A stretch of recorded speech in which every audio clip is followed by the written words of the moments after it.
and she needs to turn stuff in. Now, I sent you an email, Mhm.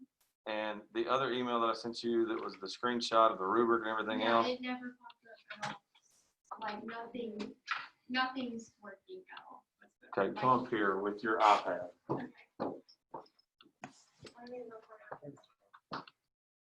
All right, y'all. Do you guys remember what slide you guys were on? Because I told you guys.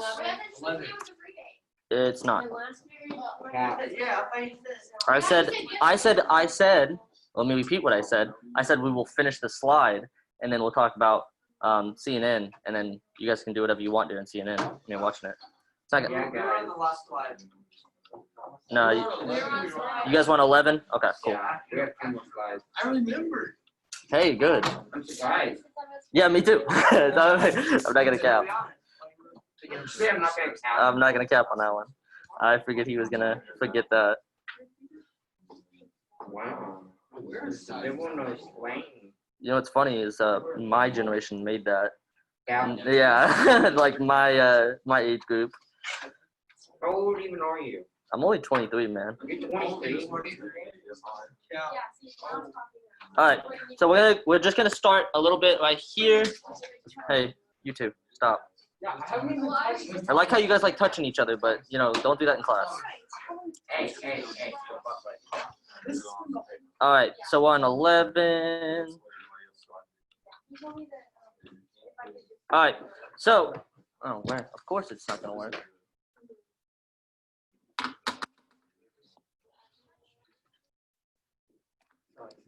Really? You gonna do this right now?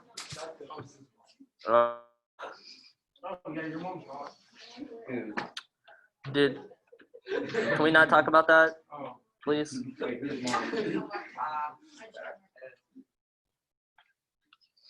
All right, so we're gonna finish this up. Talk about the Punic Wars a little bit. All right, like 2. There's not that many left, so don't worry about it too much. 11. Okay, so we have the rise of the Roman Republic and the Punic Wars. Did we already talk about how Hannibal and all that, or no? No. Okay. With your face, no. All right. So one of the big rivals for the Roman Republic was Carthage, which is right in this little area right here, in Africa. It's a Phoenician colony that made itself into its own empire. It conquered most of northern Africa and all the way up into Spain. Right. They became a big rival for the Romans. All right. So what did I tell you guys about natural borders like mountains and stuff? It's hard to get over, right? And so we'll talk about this in a second. But so the first part, the first Punic War, so there's 3 of them. The first one, Rome defeats Carthage and wins Sicily. So Sicily is this little island right here, That's the island of Sicily. And then after that, in the second Punic War, Hannibal decides to do the impossible, and he crosses those mountains. One of these natural borders that thought to protect Rome, they surprised them. They actually made it all the way to Rome and almost destroyed it. And so somehow the Romans kind of came back after this, right? And so yes, Hannibal brought elephants, donkeys, people, warriors in different cargo over the mountains, right? That's pretty impressive. He did the impossible. He was considered one of the greatest generals in this time period. And then so eventually, the last part of the Punic Wars, the last Punic War, Rome just kind of kicks their butt and then surrounds the capital city in Carthage. So surrounds it. And what happens when you put salt in the ground? What does that do? In the ground? Yeah. Does it? No, it dries everything up. It dries everything up. It takes all the water out of the ground. So to starve out Carthage, what they did is the Romans came and they salted the soil around Carthage so it could never grow food for a long period of time. It's a little messed up. It's starving out the enemy, right? We talked about that with the Athens and the Spartans. The Spartans went and burned all the crops to starve them out. So it's very normal. So this is a triumph. So they defeat Carthage, and then Rome destroys Carthage, and then it slaves most of their people, right? And they make them part of their empire. And this is where we see the rise. Once they got rid of the Carthaginians, they just kind of spread across the Mediterranean. They become the dominant power in the region instead of Carthage. Right. So the fall of the Roman Empire. You guys remember? You guys ever heard about anybody called the Julius Caesar? Yeah. Yeah. What happened to Julius Caesar? He got killed by his like. His friends, right? That kind of stabbed him in the back a few times, give him a little stabby.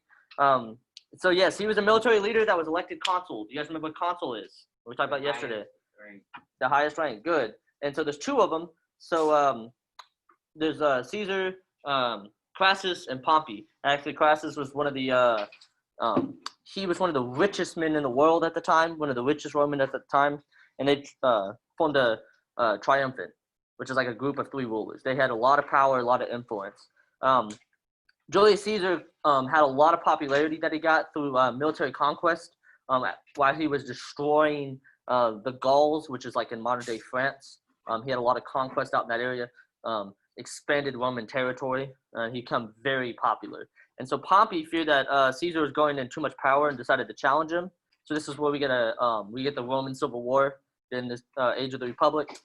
Caesar utterly wipes out Pompey's army in Greece, Asia, Spain, and Egypt. So he just kind of kicks everybody's butt. And so Caesar is named dictator for life. So we already talked about how the consulship could be moved into a dictatorship in times of trouble or hard times. And so what happened is that Julius Caesar made himself dictator for life. And then so as you can see by this little picture, his friends didn't like that and stabbed him a few times. And so the kid or the guy that he had ready to take his place in the future was Augustus. And so Augustus becomes the first emperor of Rome. All right. If you are on a phone and you want me to have it, go ahead and keep it out. If not, take it off your desk and put it in your bag. It's Richard's.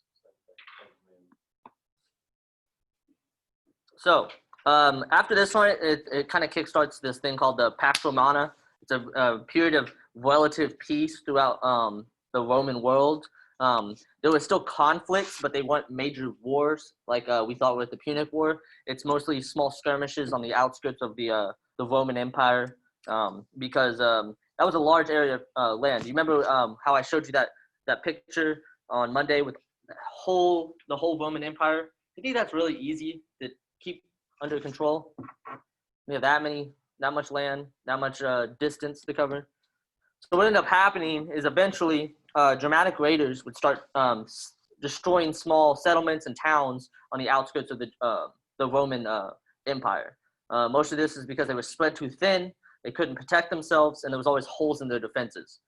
So eventually, this would cause a fracture in Rome itself. But another famous raider from Asia that is always talked about is Attila the Hun. Has anybody ever heard of Attila the Hun?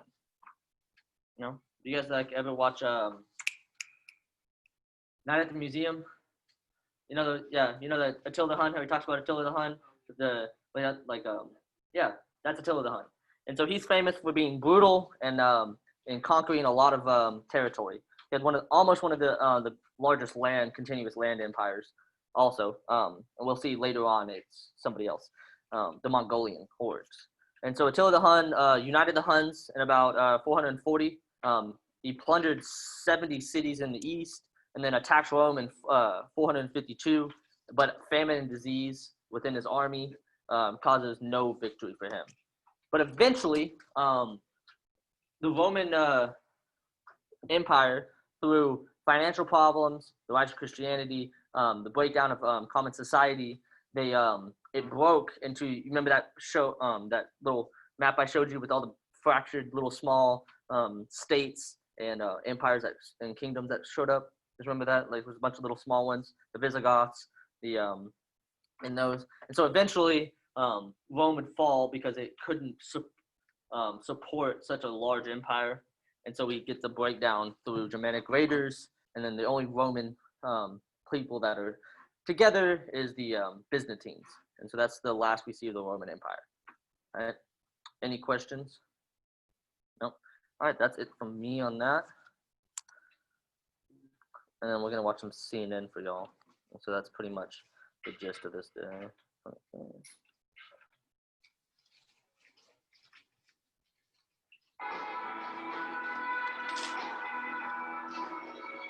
God. Being extra slow.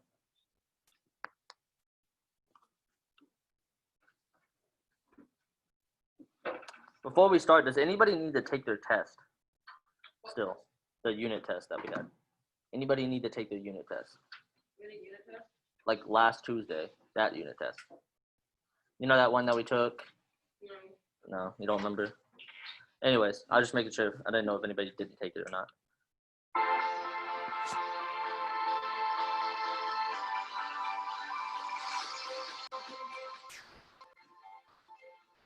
Question: is there any debate that Fridays are awesome? Answer: no.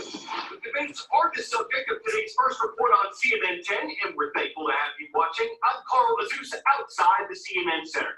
Next Tuesday, incumbent Republican President Donald Trump and Democratic presidential nominee Joe Biden will meet face-to-face on the stage. It's the first of 3 scheduled debates between these two men. They're set to have another on October 15th and a third one a week later. Incumbent Republican Vice President Mike Pence and Democratic Vice Presidential nominee Kamala Harris will have their debate on October 7th.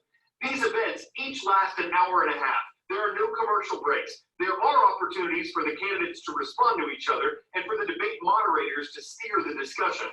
The topics for next week's presidential debate will include the candidates' political records, the Supreme Court, the economy, race and violence in American cities, the coronavirus pandemic, and the integrity of the election. It's very tough to predict how influential the debates will be on how people vote.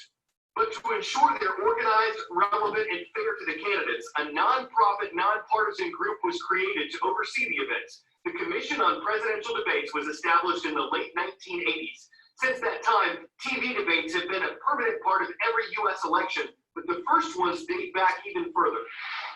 Let's start with the campaign that put televised debates on the map. 1960, Kennedy versus Nixon. It was less about what they said in that debate and more about how they looked. Mr. Nixon comes out of the Republican Party. And it is a fact that through most of these last 25 years, the Republican leadership has opposed federal aid for education, medical care for the aged. The question before us is, which point of view and which party do we want to lead the United States? Mr. Nixon, would you like to comment on that statement?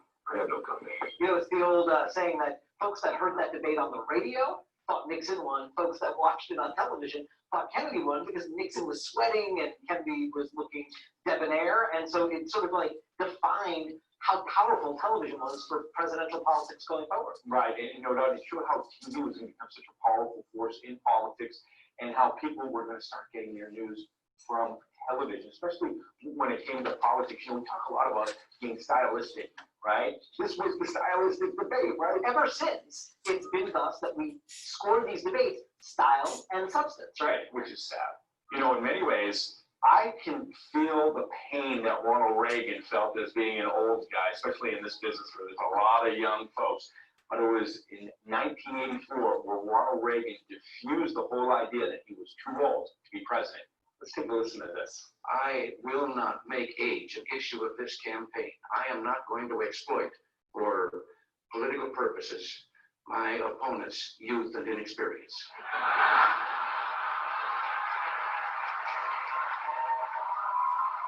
Listen, Ronald Reagan, 1984, some questions about whether or not he was starting to slip a little bit. Was he forgetting? He lost his first debate, David, and then he rolled into the second debate. And then he came out with that famous line. A singer. And really, he put his acting skills to work there. I mean, he just understood the power of delivery there. And actually, Mondale gives him a laugh in the moment, so it helped sell the moment. His opponent actually helped sell the moment for Reagan. I mean, it's that kind of performance that, you know, we talk to political consultants all the time. They're paid tons of money to try to coach candidates to do that. Reagan had that as just part of his innate ability that he brought to the political stage. And he went on to win in a landslide, the likes of which we have not seen since. Right, powerful. 10-second trivia. What is the oldest airline in the world? Qantas, Aeroflot, KLM, or Delta?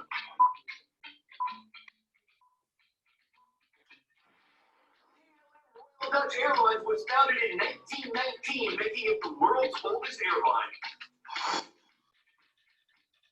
The start of 2020, the U.S. Centers for Disease Control says thousands of passengers on commercial flights might have been exposed to coronavirus. That's not specific to KLM or any other single airline.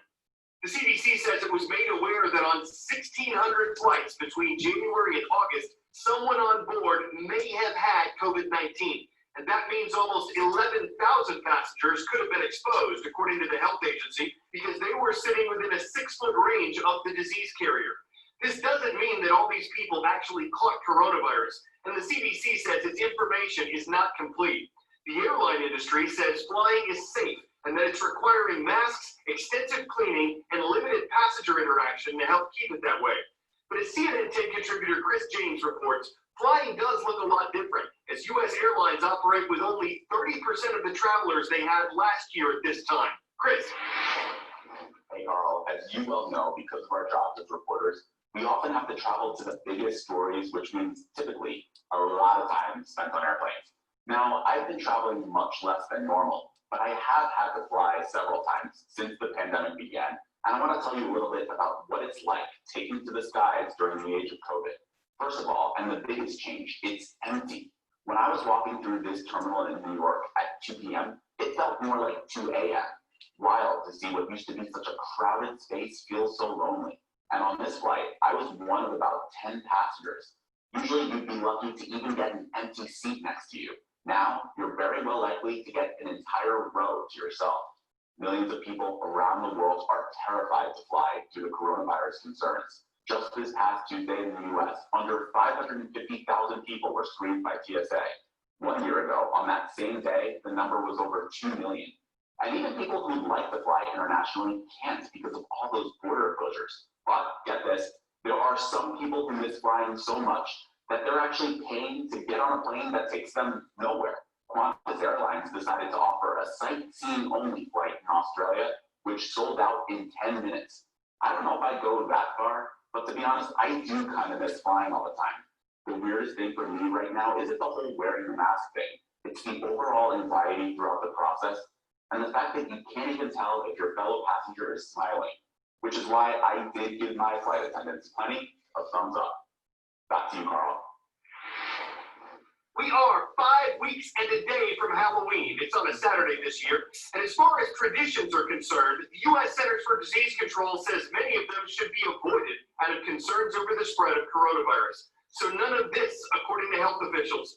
And they say a costume mask is not a good enough substitute for cloth-protected masks. Indoor costume parties, haunted houses, and hay rides are also on the CDC's list of higher-risk events. So what does it say people can do safely? Carve pumpkins, decorate your own home, have online costume contests and family movie nights. The CDC says all Halloween activities should depend on how many COVID cases a community has. But these are guidelines, not the law. We told you a couple weeks ago how Los Angeles County, California did make a law against trick-or-treating. A lot of people opposed that. Less than a day later, officials said it would be allowed, just not recommended.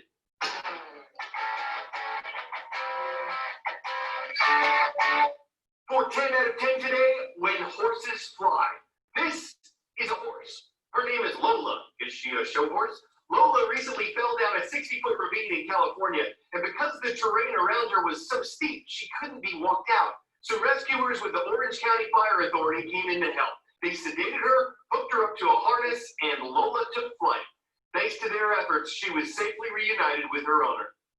When everything was still up in the air, she probably thought, I can't believe this. First they tell me I can't trot out of here, then they dressage me up in a harness. I'd be a little sallow about it if it weren't so uplifting, and I am chomping at the bit to see my owner, so I guess I'll peg a shush.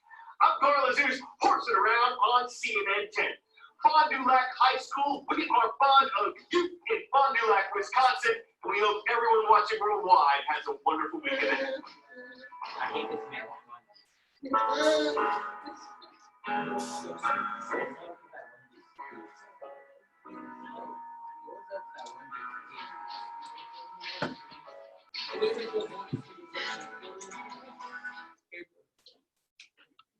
All right, what'd y'all see? Talk to me about it. I do about the Political debates. Political debates. Okay. What do you think is important about that? Have we had any political debates yet?